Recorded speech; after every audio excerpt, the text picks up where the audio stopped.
তো আসসালামু আলাইকুম, সবাই কেমন আছেন? আলহামদুলিল্লাহ আমরা ভালো আছি। তো চলে আসলাম সকাল সকাল একটা ভিডিও নিয়ে আপনাদের মাঝে। তো যদি আপনাদের ভালো লাগে, তো ভালো লাগে, আসলে ভালো লাগার অনেক কিছুই চেষ্টা করি, তো জানি না কেন ভালো লাগে না। তো অবশ্যই যদি আপনাদের ভালো লাগে তাহলে আমার কষ্টটা সার্থ অবশ্য। তো সকাল সকাল আসলাম, তো আপনাদের ভাই 1 কেজি মরিচ, এখানে অনেকটা মরিচ আনছে, শুকনা মরিচ। তো মরিচটা একটু ভেজা ভেজা ছিল, তো মেলে নিয়েছিল ভাঙাইতে, তো বলছে ভাই আর একটু শুকনা করতে হবে। তো এখন রোদ তো নাই, আসলে কদিন ধরে হঠাৎ হঠাৎ বৃষ্টি, তো মরিচটা যে কীভাবে শুকাবো সেটি চেষ্টা করতেছি।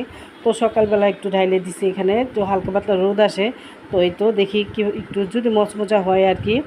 তো এই তো সকালে ফলগুলি বের করলাম। তো গতকালকে রাত্রে আপনাদের ভাইয়া কিছু ফল আনছিল, 2টা ছোট ছোট তরমুজ, তো কলা, এখানে কিছু সবজি ছিল যেমন ভেন্ডি, তারপরে মূলা, সিম, এগুলি আনছিল। তো রাত্রে আর আমি এগুলি বের করি নাই। তো সাথে আবার আছে আরেকটা ঝামেলার জিনিস, সেটা অবশ্য আমি কখনোই খাই নাই, জীবনও খাইনি, বা আমি জানিও না কীভাবে করবো। তো ছোটো, তো ওনার অফিসের এক কলিগ ভাইয়া, সে গ্রাম থেকে, সে নাকি বলছে একটা ছোট কাঁঠাল এনে দিতে। তো সেই কাঁঠাল দিয়ে সেই খাবে, কাটলেট খাবে। তো এখন এটা দিয়ে আমি কীভাবে করবো সেটা আমি বুঝতে পারতেছি, বা কাটবো যে কোনভাবে সেটা আমি বুঝতে পারতেছি না। তো এখন আমার কাছে না সন্দেহ লাগতেছে, মনে হয় এটা নষ্ট, কারণ একটু কষ বের হয় নাই, যার কারণে আমি এটা বুঝতেছি না আসলে কী করব।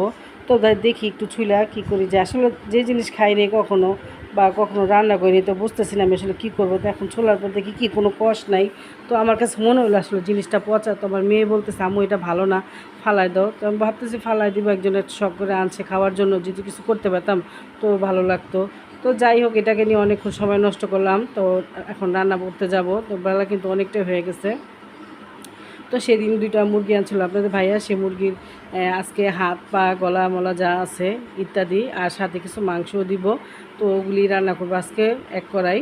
তো আসলে কি হাত পা এগুলি কিন্তু খেতে ভালোই লাগে, খারাপ লাগে না। তো এখানে অনেকটা পরিমাণে আছে, কারণ 2টা মুরগির গিলা কলিজা তো অনেকটাই। তো সাথে কিছু মাংসও দিছি, যেহেতু বাচ্চারাও খাবে। তো এই তো এখন মশলা কষলা দিয়ে দিলাম আলুটা, কারণ ফার্মের মুরগি তো একটু সিদ্ধ হইতে কিন্তু সময় লাগে না। আলুটা একটু আলুর থেকে তাড়াতাড়ি সিদ্ধ হয়ে যায়, তো যার কারণে আমি আলুটা আগে দিলাম, 2 মিনিট পরে মাংসটা দিই। তো এই তো রান্নাবান্না শেষ করে গোসল করব, কারণ নামাজ কালাম আছে। তো আজকে আবার একটু যাব বাইরে, একটু ইচ্ছা আছে একটু বাইরে যাব। তো যদি যাই অবশ্যই শেয়ার করব তোমাদের সাথে। তো এই তো আমার মশলাটা কষানো হয়ে গেছে, মাংসটাও দিয়ে দিলাম কিন্তু। তো এখন একটু জাল হোক। তো এই তো আমার মাংসটা হয়ে গেছে, কথা বলতে বলতে মাংসটা কিন্তু আমার রান্না হয়ে গেছে।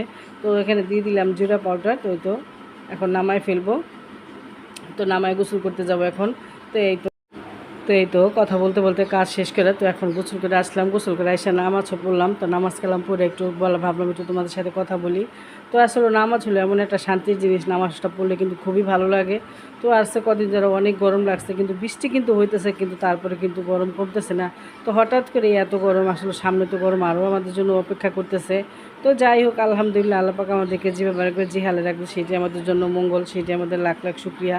তো এই তো এখন খাওয়া দাওয়া করবো, প্রচুর খিদা লাগছে, যেহেতু সকালে একটা পরোটা খাইছি, এখন অনেক খিদা লাগছে। তো নিহা কিন্তু বাসায় নেয়, নিহা গেছে একটু বাইরে গেছে। তো এই তো এখন আমি ভাত খাবো, অনেক খিদা লাগছে। তো রান্নাবাড়া আসলে তেমন, ওই যে রান্নাবাড়া তো শেয়ার করলাম, তেমন একটা শেয়ার করলাম না, কারণ কি আর অনেক কিছু রান্না করছি, টুকিটাকি ভর্তা করছি, কিন্তু ওগুলি শেয়ার করলে ভিডিওটা অনেক বড় হয়ে যাবে। তো অত বড় ভিডিওতে আসলে দেখে না কেউ, যার কারণে অত কিছু শেয়ার করে না, হালকা পাতলা কিছুই শেয়ার করি। তো এই তো এখন খাওয়া দাওয়া করে একটু চা খেয়ে তারপর ইচ্ছা আছে একটু বাইরে যাওয়ার, তো বাইরে যাব। তো এই তো যাবো একটু মার্কেটে। তো এখানে আমরা আসছি বাইতুল মোকাররম, স্বর্ণকারের দোকানে আসছি। তো এখানে একটা জিনিস বানাই দিতেছিলাম, সেই দোকানে টাকা দিয়ে গেলাম। তো একজোড়া কানের দুল বানাইতে দিছি। তো বানাইতে দিলে আসলে কি আস্তে আস্তে টাকা দিলে নেওয়া হয়ে যায়।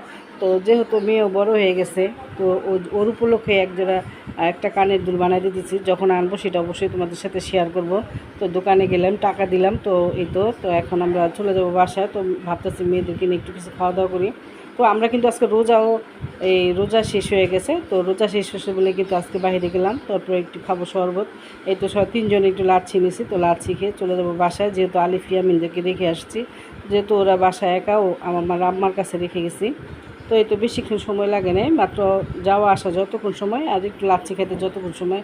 তো আজকে আবার একটা দুর্ঘটনা ঘটছে, হঠাৎ করে আমার ফ্রিজের, আমি ভাবছি কি হঠাৎ করে দেখি সকালে ফ্রিজের লাইটটা জ্বলে না, তো আমি ভাবছি হয়তো ফ্রিজের নর্মালে লাইটটা ফিউজ হয়ে গেছে, কিন্তু আসলে না। তো রাত্রে তোমাদের ভাইও বলছে আজকে সে আসবে একটু দেরি করে, তো এখন সেও আসবে দেরিতে। তো আস্তে আস্তে উনি আসছে 11টা বাজে। তো সামনে আমাদের এখানে একটা ফ্রিজের দোকান আছে, সেই ভাইয়াকে আনছে। তো দেখো কি সর্বনাশ করছে ইঁদুর আমাকে, যে এই পিছনে কাবারটা 2টা ফুট দিয়ে করে বড় একটা ইঁদুর ছিল, সেই ইঁদুরের ভিতরে ঢুকে তার কেটে ফেলাইছে। তো এই ইঁদুরটা তার কেটে ফেলানে, তো রাত্রে এই ভাইয়াকে গিয়ে আইনে এখন এটা ঠিক করতেছে। তো এই তো ঠিক করার পর সে এখন দেখতেছে যে কী অবস্থা। তো বলতেছে না ভাইয়া বিশেষ কিছু হয় নাই, শুধু ইঁদুরের ভিতরে ঢুকে তার কেটে ফেলাইছে। তো আসলে ইঁদুর এমন একটা জিনিস যে আমাদের অবশ্য বাসার নিচতলায় একটু কাঁচা রাস্তা আছে, তো যার কারণে ইঁদুর মাঝে সাঝে ইঁদুর ঢোকে ঘরের ভিতরে। তো মারার চেষ্টা করি অবশ্যই ফাতে বা দিয়ে, দেখেন কত বড় বড় ফুকা করছে। তো আসলে মানুষের সর্বনাশ মানুষও করে আবার ইঁদুরও করে। তো এই তো আজকে ভিডিওটা এখানে শেষ করলাম। তোমরা সবাই ভালো থাকবো, সুস্থ থাকবো, আল্লাহ হাফিজ।